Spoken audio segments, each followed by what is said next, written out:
बाहर बिजली जोर से कड़क रही थी और उस कड़कती बिजली की चमक में ध्रुव को वो औरत दिखाई दी जिसको ध्रुव ने प्रेत नगरी में सूरज के साथ देखा था। वो एक अजीब मुस्कान के साथ ध्रुव को देख रही थी।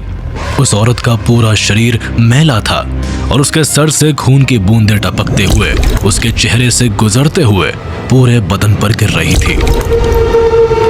उसने अपना हाथ आगे किया और ध्रुव की तरफ बढ़ा दिया। ओह गॉड, ये क्या है इसके हाथ में?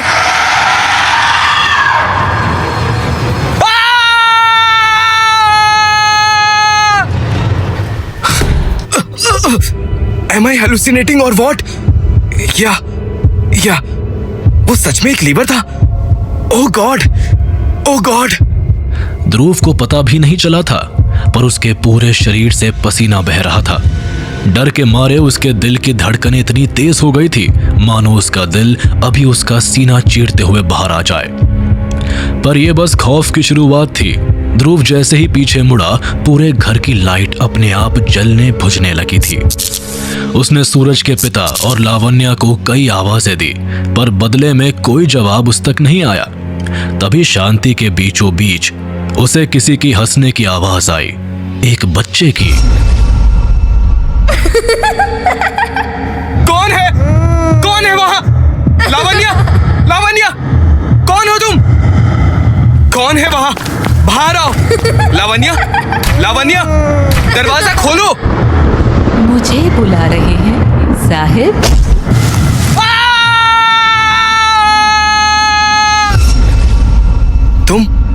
तुम यहाँ क्या कर रही हो? तुम तो वो जो बाहर खड़ी थी वो हो ना? आप मुझे देख सकते हैं साहिब? आप मेरे बेटे को ढूंढ दोगे? देखिए ना, मैं कब से उसका खाना हाथ में लिए घूम रही हूँ। नाराज हो गया शायद, मुझे दिखाई नहीं दे रहा, मुझे नहीं दिखाई दे रहा। तुम हो कौन यार? बताया तो आपको, मैं अपने बच्चे को ढूंढ रही हूँ। हाँ। कौन बच्चा? क्या बके जा रही हो? वही जिसे ये खा गए, ये दोनों माँ बेटे खा गए। हाँ, मेरा बच्चा, मेरा बच्चा, मेरा बच्चा, मेरा बच्चा, मेरा बच्चा, बच्चा मेरा।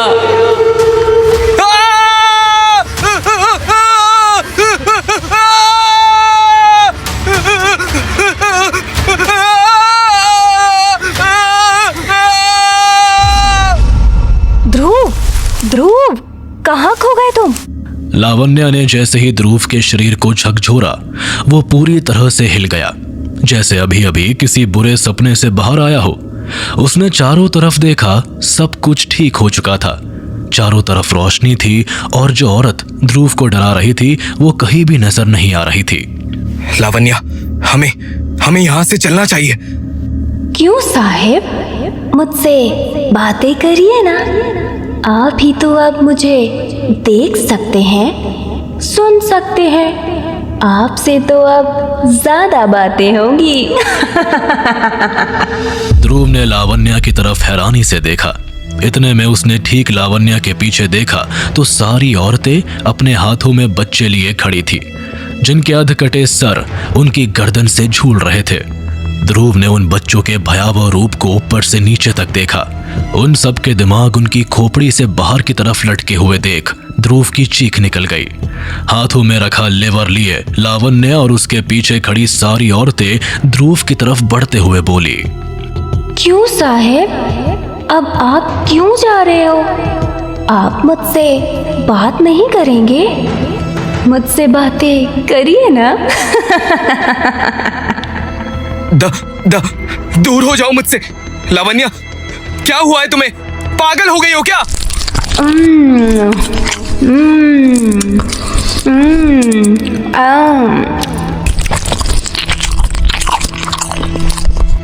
खा के तो देखिए साहिब, बहुत टेस्टी है। सारी फसाद की जड़ तो यही है ना? आइए, मैं आपको अपने हाथों से खिलाती हूँ। नहीं, लावण्या ने जबरदस्ती ध्रुव के मुंह में उस इंसानी लिवर के टुकड़ों को ठूंस दिया। ध्रुव ने तुरंत लावण्या को धक्का दिया और चीखने लगा। ये क्या कर रही हो तुम? तुम पागल हो गए हो क्या ध्रुव? तुमने मुझे धक्का क्यों दिया?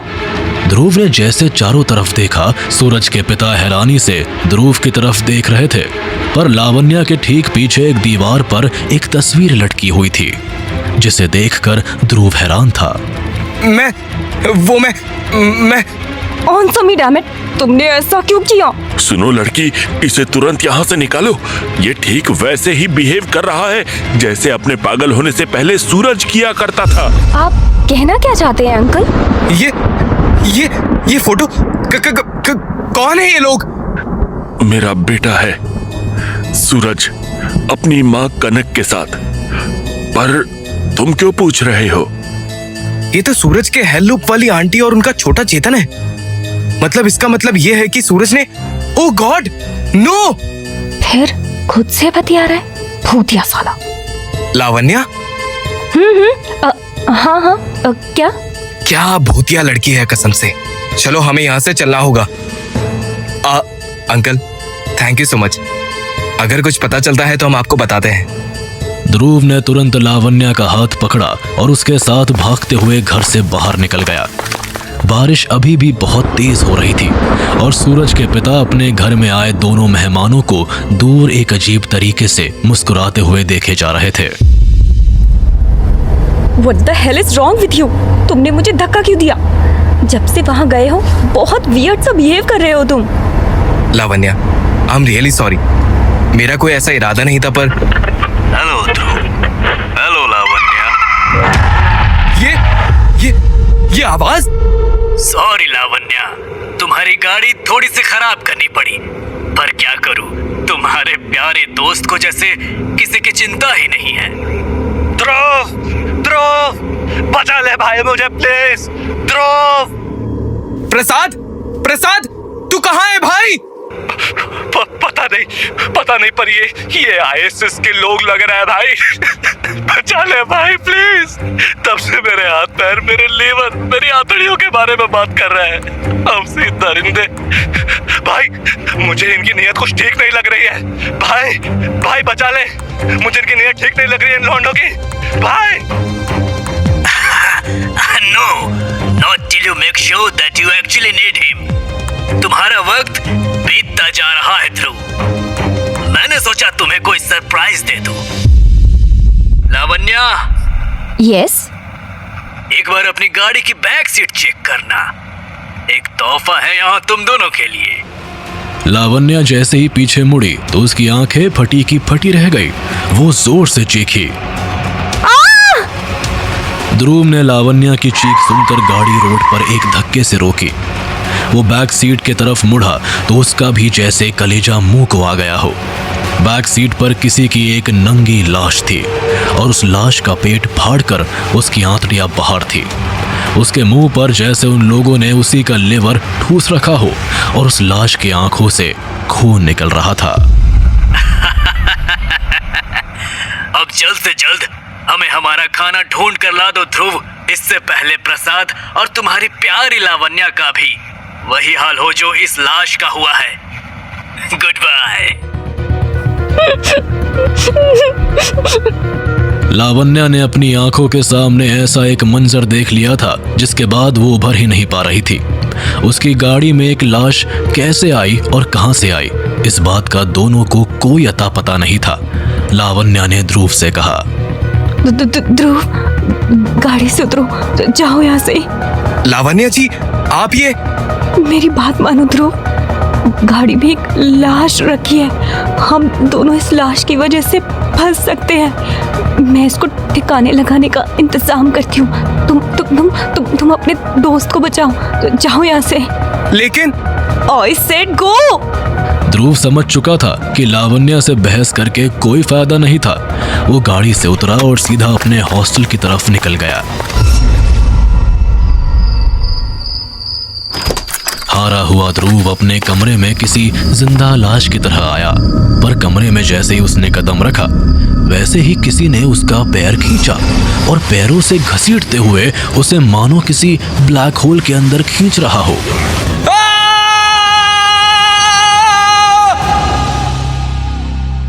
अजीब दास्तां है ये। अरे यार, घर आईने की सेज पहले सज गई। क्या हुआ डार्लिंग, बड़े दर्द में दिखाई दे रहे हो। एक तो क्या हुआ, सुंदर लग रही हूँ ना मैं। I'm too sexy for you, मैं तेरे हाथ ना आनी। No no no no no. हा हा हा हसीना जी। हसीना ने ध्रुव की गर्दन दबोची और उसे अपनी तरफ खींच कर कहा, तुम्हें पता है मैं कितना तड़प रही हूँ तुम्हारे खून को एक बार टेस्ट करने के लिए। और देखो, आज तो तुम्हें बचाने के लिए मेरी बहन भी हमारे बीच नहीं है। हसीना ने ध्रुव को जमीन पर धक्का देकर गिराया। आज उसका चेहरा ठीक वैसा ही डरावना था जैसा हॉस्टल की उस पहली काली रात को गर्ल्स हॉस्टल के उस बाथरूम में दिखाई पड़ा था। वो ध्रुव के हाथों को जकड़कर उससे बोली, You know, I feel तुमने अपने काम को काफी सीरियस और हमें काफी लाइटली ले लिया है।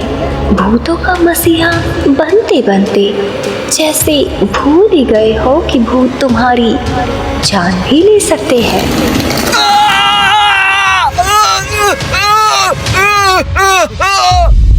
आखिरी बार कह रही हूँ तुमसे, याद रखना कि ये प्रेत नगरी में राज सिर्फ हसीना और माया का है और तुम सिर्फ एक इंसान हो। अगर अपनी बदतमीजी खत्म नहीं की तो तुम्हें और तुम्हारे खानदान को खत्म करने में वक्त नहीं लगेगा। Am I understood? हसीना जी क्या कर रही हैं आप? मुझे छोड़िए। हसीना ने अपने दांत ध्रुव की गर्दन पर ऐसे गड़ाए कि उसकी गर्दन से खून बहने लगा, पर अगले ही पल हसीना वहां से गायब हो गई। ध्रुव जब उठा तो उसकी गर्दन से खून बह रहा था, पर इतने में उसने एक आवाज सुनी, Hello there, darling. ध्रुव जैसे ही पीछे मुड़ा वो हैरान रह गया, क्योंकि उसके सामने कोई और नहीं बल्कि वो इंसान थी जिसकी वजह से इस कहानी की शुरुआत हुई थी, कनक सिंघानिया।